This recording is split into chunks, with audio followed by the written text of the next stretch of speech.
नमस्कार मित्रों, मुफ्त के उपचार चैनल में आप सभी लोगों का स्वागत है।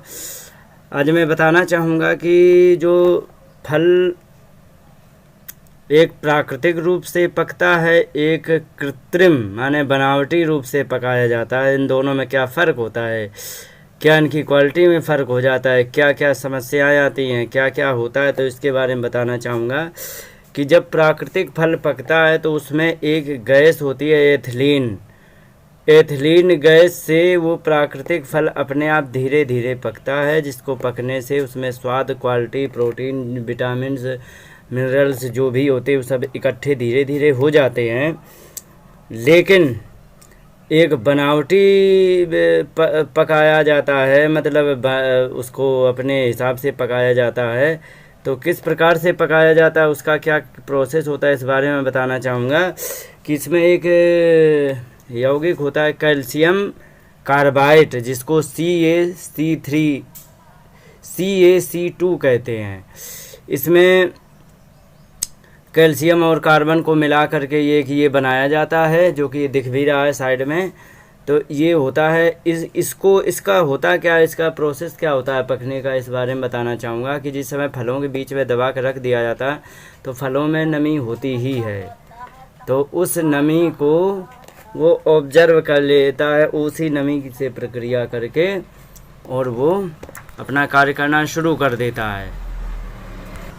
तो जिस समय नमी उसमें जाती है तो उसमें क्रिया करके एक गैस बनती है, जिसको कहते हैं एसिटिलीन गैस को आप यदि बाज़ार में देखना चाहो तो कहाँ देखने को मिलेगी कि जहाँ पर गैस बिल्डिंग होती है, तो गैस बिल्डिंग में यही एक जो एक सिलेंडर जैसा एक बना के रखते हैं, जिसमें पानी डालते हैं और कंकड़ जैसा डालते हैं, तो कंकड़ ही वो होता है कैल्शियम कार्बाइड, और उसी को डालते हैं। तो उसमें जब पानी भरा होता है तो पानी से प्रक्रिया करने से यही गैस बनती, तो वो ज्वलनशील गैस होती, वो ईंधन होती है। तो कहने का तात्पर्य ये है कि यही गैस जब फलों की नमी को ले करके और यही गैस जब बनती तो वो गैस जा कर के फलों को पकाती तो है, लेकिन यही गैस उसी फलों के अंदर घुस जाती है। और जब यही गैस उन फलों के भीतर घुस जाती है तो ये हमारे शरीर में फलों के माध्यम से जाती है। तो सबसे पहले तो दिमाग के लिए जो हमें ऑक्सीजन प्राप्त होती है तो उन रास्तों को ये ब्लॉक करता है, बहुत सारी बीमारियां देता है, जैसे कि इसमें कैंसर है, लीवर गुर्दा एलर्जी, लीवर गुर्दा ख़राब कर देता है, एलर्जी भी हो जाती है, बहुत सारी बीमारियां होती हैं, नर्वस सिस्टम को डैमेज करता है पहला तो ये। तो इस प्रकार से इसमें होता है। और ये एसिटिलीन गैस हमारे लिए बड़ी ही नुकसानदेह होती है, जिसको हम कभी भी नहीं मतलब यूज करें, क्योंकि इसमें और भी कुछ चीज़ें होती हैं, जैसे कि आर्सेनिक, फास्फोरस ये होते हैं। तो ये क्या कहते हैं कि ये मैंने अभी बताया था कि ये पर्यावरण की नमी को लेकर के उससे गैस बनाते, तो ये आर्सेनिक, फास्फोरस जो उसमें होता है यही पर्यावरण की नमी को लेकर के उससे फिर बनाते हैं, और ये हमारे शरीर को नुकसान करता है।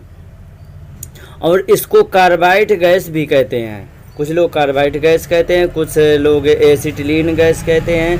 कार्बाइड ज़्यादातर कहते हैं जिसको जला करके अपना बिल्डिंग वगैरह कर लेते हैं और इस प्रकार से उसको करते हैं। तो ये हमारे लिए सेहत के लिए हानिकारक है और ये हमें तकलीफ़ देता ही है। इन्हीं शब्दों के साथ बात को विराम देते हुए नमस्कार। इसमें एक वो होता है कैंसर बनाने की प्रक्रिया, इसमें जो होती है कार्सिनोजेनिक होती है, जो कि कैंसर बनाता है, जो कि हमें तकलीफ़ देता है। इन्हीं शब्दों के साथ बात को विराम देते हैं। नमस्कार, जय हिंद।